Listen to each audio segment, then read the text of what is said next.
Segenap sidang Jumat yang dirahmati oleh Allah, alhamdulillah pada siang hari ini dengan membawa nikmat iman dan Islam, dengan membawa nikmat kesehatan, kita bisa berkumpul di sini untuk melaksanakan kewajiban kita.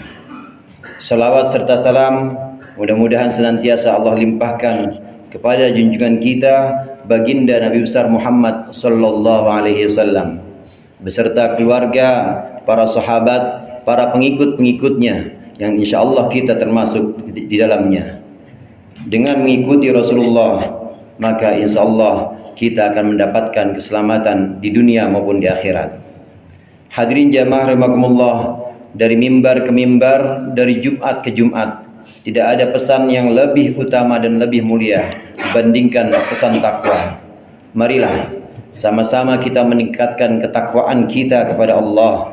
Marilah kita mentaati Allah dan juga mentaati Rasul-Nya dengan segenap meneladani segenap ajaran-ajaran dan meneladani segenap akhlak-akhlak yang diajarkan oleh Rasulullah sallallahu alaihi wasallam. Ma'asyiral mu'minin wa zumratal muslimin rahimakumullah. Hari ini kita sudah berada di bulan Rabiul Awal, satu bulan di mana di bulan ini lahir Rasul penutup, lahir manusia sempurna yang merupakan penyempurna dari seluruh ajaran-ajaran Allah yang ada sebelumnya. Seorang peneliti yang bernama Muhammad Bashar, ini ahli falak yang kemudian meneliti bahwasannya tahun-tahun pertama penyerangan pasukan bergajah, yaitu Raja Abraha, di mana itu adalah tahun lahirnya Nabi Muhammad SAW, ini bertepatan dengan tahun 571 Masehi, tepatnya tanggal 20 April.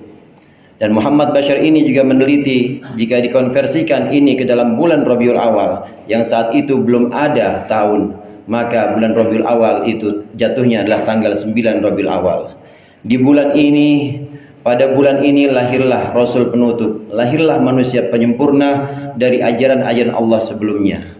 Hadirin jamaah rahimakumullah, Rasulullah sallallahu alaihi wasallam adalah seorang pemimpin yang juga manusia, pemimpin yang sangat memanusiakan manusia.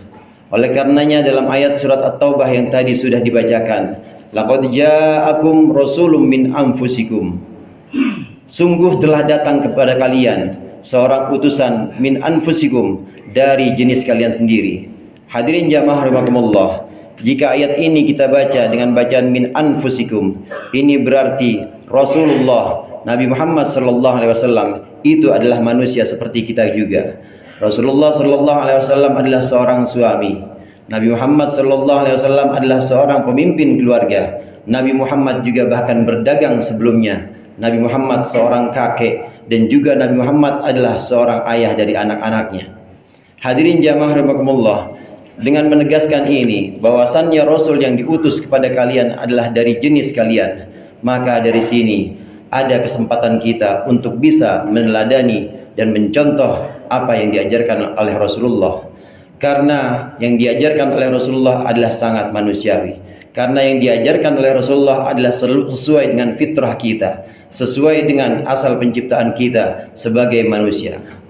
Jamaah rahimakumullah, ada beberapa imam ahli qiraat yang kemudian membaca laqad ja'akum rasulun min anfasikum. Anfas dari kata nafis yang berarti baik, maka anfas apabila kita ikutkan wazan isim tafdil maka menjadi yang paling baik di antara kalian. Sungguh telah datang kepada kalian seorang utusan yang paling baik di antara kalian. Jamaah rahimakumullah, Nabi Muhammad sallallahu alaihi wasallam adalah pilihan dari pilihan. Bani Hashim adalah pilihan dari Bani Quraisy. Bani Quraisy ada pilihan dari Bani Kinanah. Dan leluhur-leluhur Nabi adalah pilihan-pilihan yang memang bukan orang biasa-biasa saja. Dari sini jelas bahwa Allah mempersiapkan sudah dari berabad-abad sebelumnya akan lahir seorang pemimpin umat manusia, akan lahir seorang pemimpin dari seluruh bangsa, baik bangsa jin maupun bangsa manusia. Maka disiapkan dengan leluhur-leluhur yang juga mulia. Rangkaian-rangkaian leluhur dan nenek moyang Nabi ini adalah orang-orang yang mulia, orang-orang yang suci, tidak pernah sedikit pun tersentuh dari zina pada masa jahiliyah. Nabi Muhammad SAW adalah lahir dari leluhur, dari nenek-nenek moyang yang memang terbebas dari perzinahan. Lahir dari nikah yang memang sesuai dengan nikah Islam. Lahir dari nikah yang memang sangat memperhatikan syariat-syariat yang kebetulan sama dengan syariat Islam. Ini jelas disebutkan bahwa telah datang Rasul, telah datang utusan kepada kalian min anfasikum, yaitu dari yang paling baik di antara kalian. Ini yang pertama yang bisa kita ambil dari surat At-Taubah ini. Kemudian yang kedua hadirin, bahwasannya disebutkan azizun alaihi ma anittum.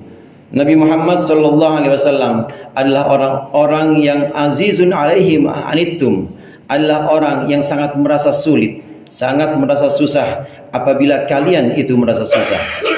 Apabila ada syariat, apabila ada tuntunan-tuntunan agama yang kira-kira itu memberatkan umatnya, maka Rasulullah ikut merasa berat.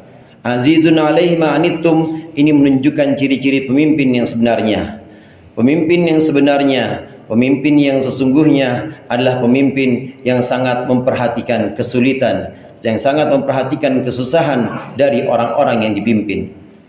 Rasulullah SAW punya sifat azizun alaihi ma anittum, merasa sulit jika kalian merasa sulit, merasa susah jika kalian susah. Maka pemimpin seperti Rasulullah ini adalah pemimpin yang benar-benar memperhatikan aspirasi, yang benar-benar memperhatikan kesulitan-kesulitan dan kesusahan-kesusahan yang dialami oleh umatnya.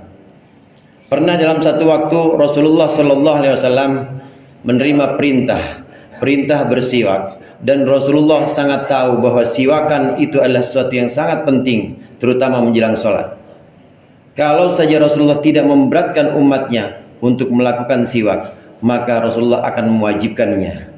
Sabda Rasulullah SAW, laula an asyukka ala ummati, andai saja aku tidak memberatkan umatku, la amartuhum bisiwaki fi kulli salatin, aku pasti akan mewajibkan, aku pasti akan memerintahkan untuk bersiwakan sebelum sholat. Tapi ini kemudian tidak diterapkan dan tidak diwajibkan oleh Rasulullah. Khawatir kalau itu menjadi sesuatu yang memberatkan umatnya. Azizun alaihi ma anittum. Kemudian yang ketiga, Rasulullah punya sifat bil mu'minina raufur rahim. Rasulullah memiliki sifat terhadap orang-orang mukmin, ini adalah orang yang rauf. Ada dua kata di sini. Yang pertama kata rauf yang berasal dari kata ra'fah, yang kedua kata rahim yang berasal dari kata rahmah. Ra'fah ini lebih luas, ra'fah ini lebih dalam dibanding rahmah. Rasulullah adalah orang yang merasa sulit apabila pengikutnya sulit. Rasulullah adalah orang yang sangat sayang kepada pengikut-pengikutnya. Rasulullah adalah orang yang sangat benar-benar memperhatikan dan menyayangi umatnya. Maka sifat ra'fah yang kemudian dinisbatkan kepada Rasulullah, ra'uf, ini adalah satu-satunya sifat yang juga menjadi sifat Allah. Kalau Allah mempunyai sifat ra'uf, maka Nabi Muhammad juga memiliki sifat ra'uf. Kemudian sifat rahim yang terambil dari kata rahmah atau kasih sayang. Nabi Muhammad SAW adalah rahmatan lil alamin. Nabi Muhammad adalah rahmah. Nabi Muhammad adalah kasih sayang bagi seluruh alam semesta. Bahkan terhadap musuh-musuhnya, bahkan terhadap orang yang kontra kepadanya, Nabi Muhammad adalah orang yang sangat disegani. Dan terhadap orang-orang mukmin, Nabi Muhammad adalah orang yang sangat menyayangi pengikut-pengikutnya. Dari keteladanan beberapa sifat yang kita ambil dari surat At-Taubah ini, maka hendaklah kita di bulan Rabiul Awal ini mencontoh, meneladani apa yang pernah diajarkan oleh Rasulullah. Hendaklah kita di bulan Rabiul Awal ini sebagai satu momentum, hendaklah kita meneladani sayangnya Rasulullah kepada orang-orang yang kita pimpin. Tidak usah jauh-jauh dan tidak usah besar, kepada keluarga kita yang sedang kita pimpin. Kita meneladani keteladanan Rasulullah, yakni sebagai orang yang sangat memperhatikan kesulitan orang-orang yang dipimpin. Tidak dalam skala besar, tidak usah dalam skala besar, tapi dalam kantor atau dalam keluarga yang kita pimpin. Hendaklah kita memperhatikan kesulitan-kesulitan, kesusahan-kesusahan dari orang-orang yang kita pimpin. Ini yang pertama. Yang kedua hadirin, tentu kita mengenal banyak mukjizat-mukjizat Rasulullah sallallahu alaihi wasallam. Dan mukjizat ini berarti adalah sesuatu yang sifatnya melemahkan orang-orang kafir. Mukjizat adalah sesuatu yang sifatnya ini menutup mulut orang-orang kafir sehingga bungkam dan tidak bisa melawan. Mukjizat ini disaksikan oleh para sahabat, disaksikan oleh orang-orang kafir dan disaksikan oleh orang-orang yang saat itu mengalami dan juga saat itu mengikuti Rasulullah sallallahu alaihi wasallam. Adapun untuk kita, untuk umat Nabi Muhammad setelahnya, untuk umat Nabi Muhammad setelah generasi sahabat, maka tidak melihat mukjizat-mukjizat ini. Ini menunjukkan bahwa mukjizat-mukjizat yang Allah berikan kepada para rasul, termasuk mukjizat yang Allah berikan kepada Nabi Muhammad sallallahu alaihi wasallam, sifatnya terbatas. Sifatnya hanya bisa disaksikan, hanya bisa dilihat oleh orang-orang yang saat itu sezaman dengan Rasulullah sallallahu alaihi wasallam. Seluruh nabi, seluruh utusan-utusan Allah, semua mukjizatnya adalah terbatas pada zamannya, terbatas di mana umat saat itu melihat dan menyaksikan rasulnya, menyaksikan nabinya memperlihatkan mukjizat atau satu kehebatan yang Allah berikan kepada para rasul itu. Ada satu mukjizat yang sifatnya tidak terbatas, ada satu mukjizat yang sifatnya sepanjang masa, ada satu mukjizat yang sifatnya ini bisa disaksikan oleh siapapun meskipun Rasulullah sallallahu alaihi wasallam sudah tidak ada. Ini adalah mukjizat terbesar. Ini adalah mukjizat yang disebut dengan Al-Qur'an.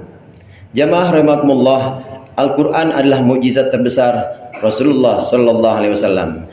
Kalau mukjizat bahwasannya Rasulullah pernah membelah rembulan, meletakkan di sebelah kiri tangannya dan sebelah kanan tangannya, maka ini hanya bisa disaksikan oleh beberapa puluh orang pada saat itu.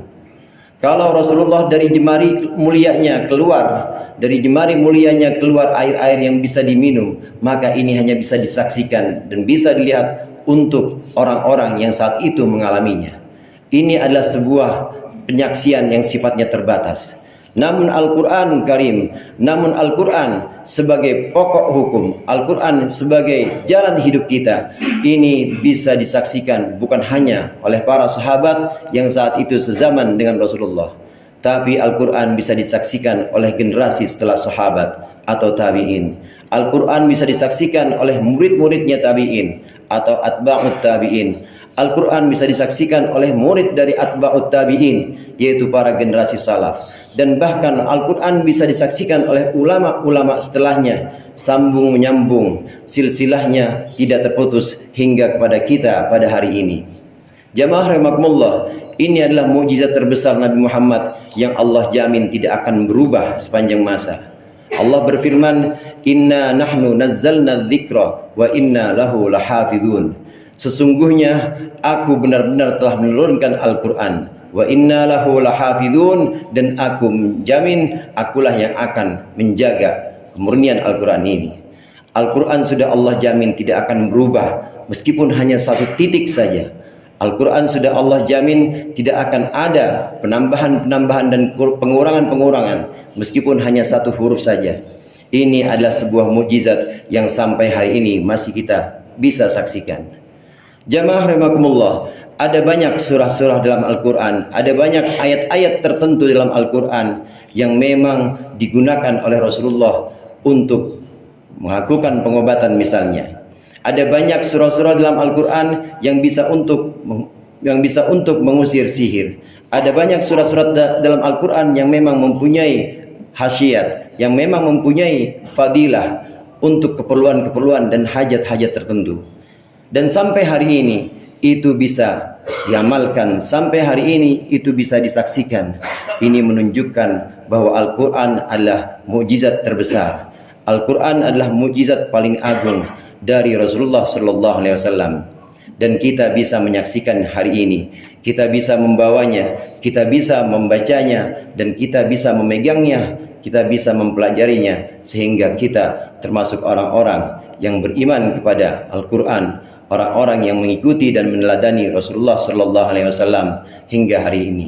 Mudah-mudahan dengan momentum Rabiul Awal ini, dengan masuknya bulan Maulid ini, kita bisa meneladani akhlak-akhlak Rasulullah dengan mengikutinya ketika kita dalam kehidupan sehari, kepada keluarga, kepada teman-teman sejawat, atau kepada masyarakat yang lebih luas. Dan mudah-mudahan Allah menuntun kita untuk terus bisa mengaji Al-Quran, membaca dan juga memahami kandungan-kandungan yang ada di dalam Al-Quran. A'udzu billahi minasyaitonir rajim. Bismillahirrahmanirrahim. Wal 'asr. Innal insana lafi khusrin illa alladhina amanu wa 'amilus solihati wa tawasaw bil haqqi wa tawasaw bis sabr.